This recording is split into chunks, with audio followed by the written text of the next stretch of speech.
जी welcome back. जो पिछला session था इसके क्वेश्चन एंड आंसर भी हम इंशाल्लाह एंड पे करेंगे।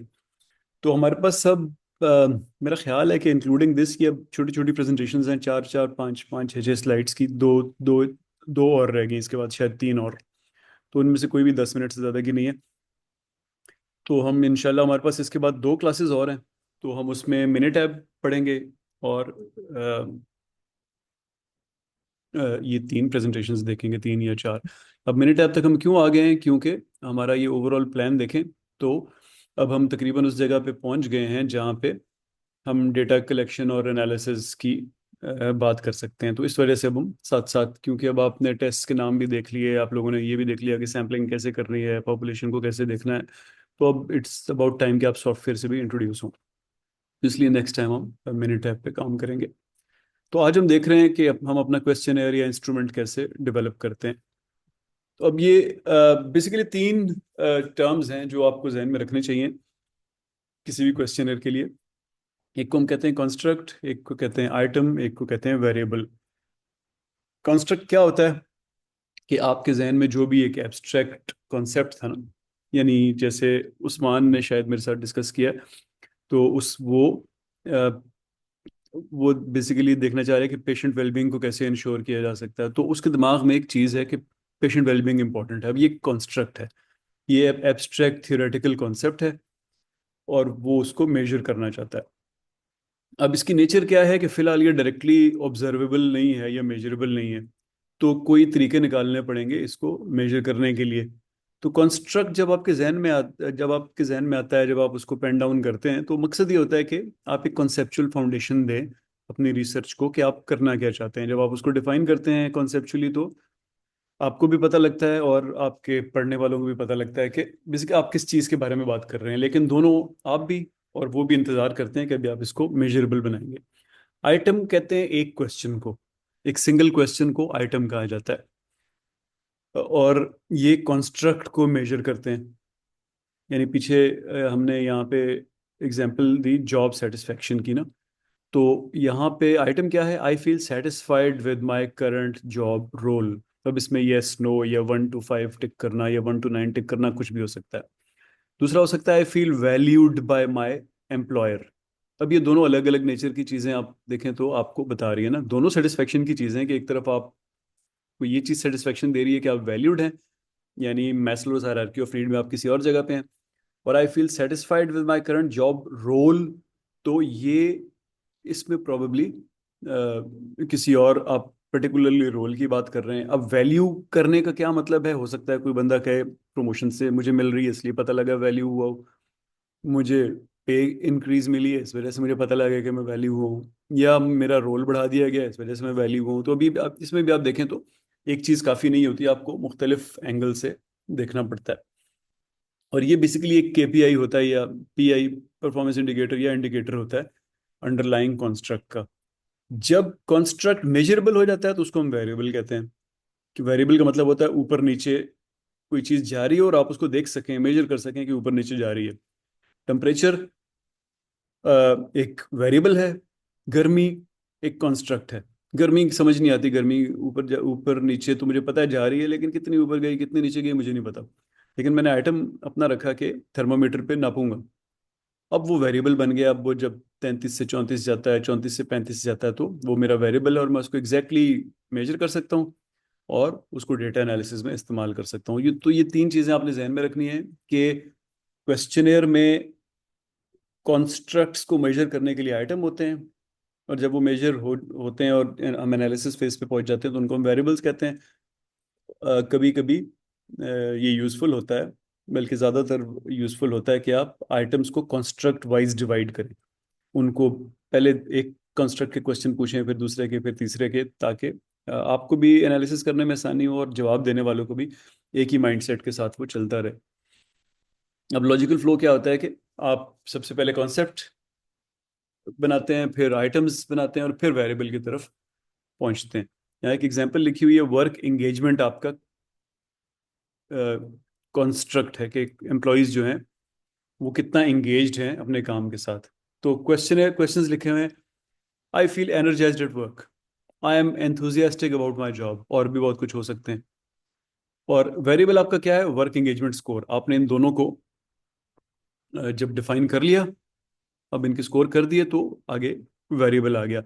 तो अगेन उस्मान से मेरी डिस्कशन हो रही थी, तो उनको मैंने यही कहा कि जब आप रिसर्च फ्रेमवर्क बनाते हैं तो वो, उनको मैंने इतनी डिटेल में नहीं बताया, लेकिन I hope Usman is around तो वो सुन रहा होगा, कि जब आप अ, अपना रिसर्च फ्रेमवर्क बनाते हैं तो मुख्तलिफ टाइम्स पे होता है। एक, जब आप सबसे पहले शुरू में जब आप एक बनाते हैं ना, कि एक डब्बा दूसरे डब्बे से मिल रहा है, फिर वो दूसरे से मिल रहा है, तो उसको हम थियोरेटिकल फ्रेमवर्क कहते हैं या कॉन्सेप्चुअल फ्रेमवर्क कहते हैं। उस वक्त कॉन्स्ट्रक्ट्स की बात हो रही होती है, बल्कि कॉन्स्ट्रक्ट से भी शायद पहले की बात हो रही होती है, क्योंकि एक कॉन्स्ट्रक्ट के अंदर मल्टीपल भी कभी कभी आ जाते हैं। फिर वो आहिस्ता आहिस्ता जब आप उस पर लिखते हैं, मैं इसको मेजर कैसे करूंगा, तो वो फिर आपका रिसर्च फ्रेमवर्क बनना शुरू हो जाता है आहिस्ता आहिस्ता, क्योंकि उससे पता लगता है कि आप किस चीज़ को कैसे मेजर करेंगे। तो इस उस्मान के केस में जो कॉन्स्ट्रक्ट थे वो फिलहाल, वो वो बहुत ब्रॉड थे, लेकिन इट इज़ अंडरस्टैंडेबल कि उसकी, चूंकि उसकी जॉब से रिलेटेड है तो उसको बहुत अच्छी तरह समझ है, इसलिए उसने उनको लिखा। जब मुझे उसने भेजा तो मैंने उसको कहा कि मैं तो इस सेंस में लेमैन हूँ, तो मुझे थोड़ा सा डिवाइड करके बताओ कि इसका मतलब क्या है। तो आपसे भी एक्सपेक्ट किया जाएगा कि आप अपने दिमाग को रिफ्लेक्ट ना करें रिसर्च फ्रेमवर्क में, बल्कि किसी ऐसी शक्ल में उसको लेके आए कि पढ़ने वाला बता सके कि what do you mean.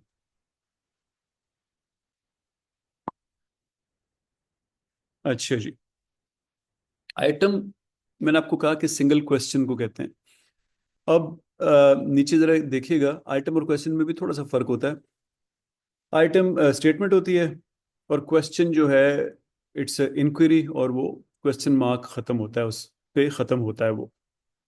Item जो है वो किसी कॉन्स्ट्रक्ट को मेजर करने के लिए इस्तेमाल होता है, क्वेश्चन इंफॉर्मेशन गैदर करने के लिए इस्तेमाल होता है। तो ये सटल सा फर्क है, बहुत करीब है इन दोनों एक दूसरे से। कुछ बेसिक टिप्स हैं, सबसे पहले लिखी हुई है, do not try to reinvent the wheel.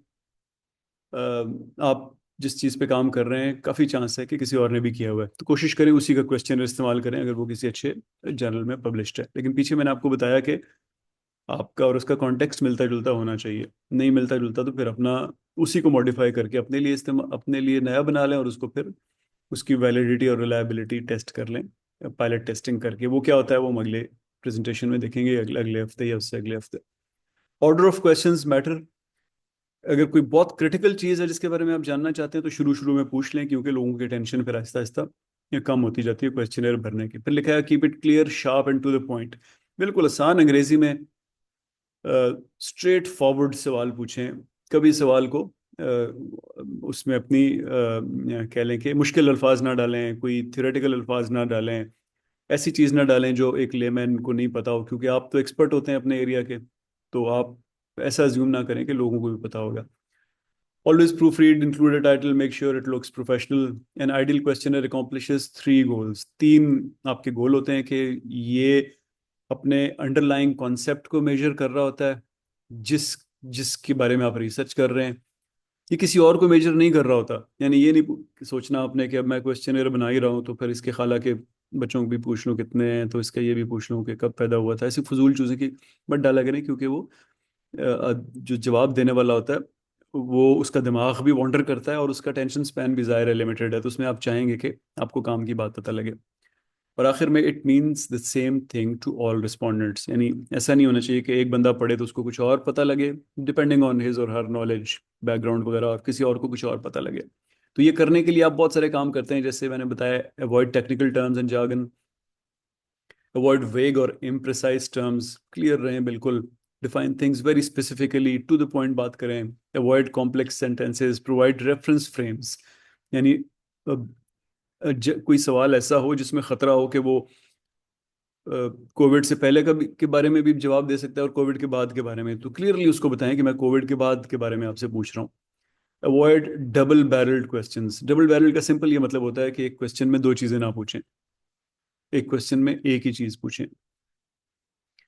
Answer choices should anticipate all possibilities. यानी कोई और कुछ ना मिले आपको तो अदर्स डाल दे उसमें ऑप्शन में, क्योंकि हो सकता है कि आप कहें कि तुम्हारे कितने बच्चे हैं, एक दो तीन चार पाँच, तो बेचारे के अगर जीरो या छः हैं तो वो फिर जवाब नहीं दे सकेगा। तो उसको जो भी पॉसिबिलिटी है वो रखें। बहुत लंबा हो रहा है तो अदर्स लिखते हैं उसके अंदर। Avoid questions using leading emotional और एवोकेटिव लैंग्वेज, यानी कि स्ट्रेट फॉरवर्ड, कोई उसमें किसी के जज्बात को उभारने की ज़रूरत नहीं है। एक जगह पे एक सवाल, पर्सनल क्वेश्चन लोगों से ना पूछें, और अगर बहुत ज़रूरी है पूछना तो फिर पहले क्लियरली बताएं कि ये डेटा जो है ये सेफ है, कहीं पे शेयर नहीं होगा, और एग्रीगेट लेवल पे इस्तेमाल होकर डिस्ट्रॉय हो जाएगा। और आखिर में ये ऑप्शन भी ज़रूर रखें कि आई डोंट नो और नॉट एप्लीकेबल, क्योंकि वो ज़रूरी नहीं है कि, अब मैंने देखा है बहुत सारे लोग ऐसे कॉम्प्लेक्स किस्म के क्वेश्चन आपको भेज देते हैं जिसका आपसे कोई ताल्लुक नहीं बनता जिसके पार्ट्स का, तो वहाँ पे ये ऑप्शन ज़रूर होनी चाहिए।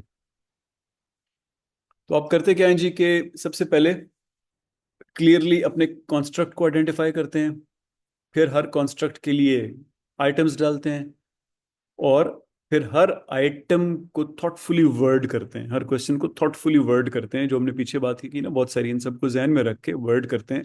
हर एक को एक ही बात समझ आए, कॉम्प्लेक्स ना हो, जज्बाती ना हो, एक चीज़ में एक ही एक चीज़ में एक ही हो, क्लियर हो बिल्कुल, कॉन्स्ट्रक्ट को रिफ्लेक्ट कर रहा हो, इधर उधर की चीज़ें ना मेजर कर रहा हो, एंड सो ऑन। तो उन हर क्वेश्चन को अपने इस ये जो एक कह लें टच स्टोन सा है, इसके साथ टच करके देखें कि इस पे वो पूरा उतर रहा है कि नहीं कर उतर रहा। अब आपका जो क्वेश्चनर है उसमें सबसे पहले आप अपने आप को इंट्रोड्यूस करते हैं, आप कौन हैं, क्या करते हैं, ये रिसर्च, फिर अगले बताते हैं क्यों हो रही है ये रिसर्च, फिर कलेक्टेड डेटा के बारे में आप बताते हैं कि इसके साथ मैं क्या करूँगा। ये इसको कहते हैं एक तरह से ये इन्फॉर्म्ड कंसेंट होता है, कि उनको अच्छी तरह पता लग जाता है और वो आपको कंसेंट दे रहे हैं कि ठीक है ये कर लेना मेरे डेटा के साथ। फिर आगे बताते हैं कि कितनी देर लगेगी। अब जितनी ज़्यादा देर लगती जाएगी, यू कैन एज्यूम के लोग आपको या जवाब नहीं देंगे, देंगे तो वो सही नहीं होगा, वो खाली इधर उधर टिक कर देंगे। डिस्क्राइब एनी इंसेंटिव्स इन्वॉल्व, अगर आप उनको कोई इंसेंटिव देना चाह रहे हैं, बहुत से लोग ये भी इंसेंटिव देते हैं कि हम जब ये स्टडी पब्लिश होगी तो आपको हम एक कॉपी भेजेंगे, या बहुत से केसेस में लोग कोई एक्चुअल इंसेंटिव भी दे देते हैं, कोई $10 मिलेंगे, ये होगा वो होगा, अगर फंडेड रिसर्च हो तो। फिर इंक्लूड योर आइटम्स, यानी यहाँ पे क्वेश्चंस लिखना शुरू कर दें, और आखिर में रिस्पोंडेंट्स का शुक्रिया अदा करें। तो आपके पास मेरा ख्याल है एक क्वेश्चनर मैंने रखा हुआ है आपके कैनवस वाले पोर्टल पे, उसको देख लीजिएगा, वो एक स्टैंडर्ड सा क्वेश्चनर है, उसमें ये इसी सीक्वेंस में सारी चीज़ें लिखी हुई हैं। हाँ, ये वाला social media academic performance questionnaire आपके पोर्टल पे मौजूद है, इसको देख लीजिएगा, इसको से आपको समझ आएगी कि स्ट्रक्चर क्या होना चाहिए। तो that is it for today जी। आप लोगों के कोई सवाल हैं तो मुझे बताएं, पिछले प्रेजेंटेशन में भी और इसमें भी।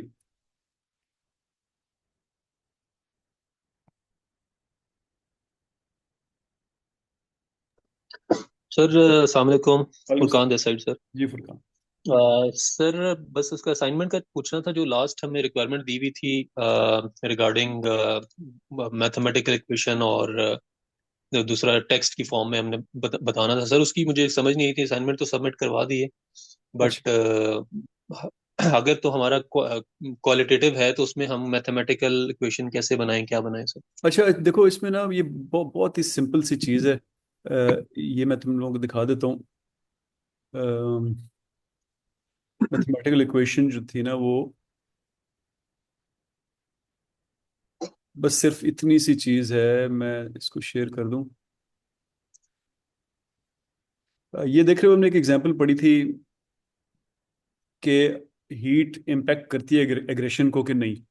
तो इसके आखिर में सर एक लाइन लिखी हुई है, mu A is equal to mu B.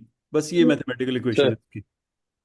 Sir that is it. इसी तरह फिर और भी हमने दो तीन और भी देखी थी कि एच नॉट कह रही है कि मीन इससे ज्यादा होगा या कम होगा या बराबर होगा, बस इसको कहते हैं मैथमेटिकल इक्वेशन।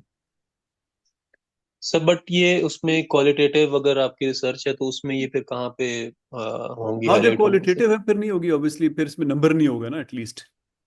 सर ये सेकंड वाली हो सकती है, नीचे वाली देखो, इसमें आप सर क्वालिटेटिव में ये कह सकते हैं कि फलाना ग्रुप फलाने ग्रुप से ऊपर होगा, नीचे होगा, मुझे जो इन लोगों की तरफ से एग्रेशन लेवल मिलेगा वो हाई होगा, लो होगा, ऐसा कुछ लिख सकते हैं आप, नंबर नहीं होंगे।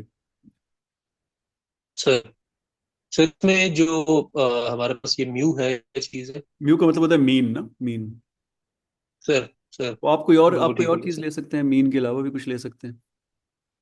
सर तो ये बिल्कुल ठीक है sir. It's not a big deal, यानी आप नहीं भी लिखी तो वहाँ पे लिख दें कि मेरी क्वालिटेटिव स्टडी है, तो इसमें नहीं, रेलेवेंट नहीं है ये चीज़। सर बिल्कुल ठीक हो गया सर। ठीक है। और किसी का कोई सवाल जी? अजहर, आज तुम्हारा कोई सवाल नहीं है? चलें जी, छुट्टी करते हैं। Thank you everybody. Thank you ji.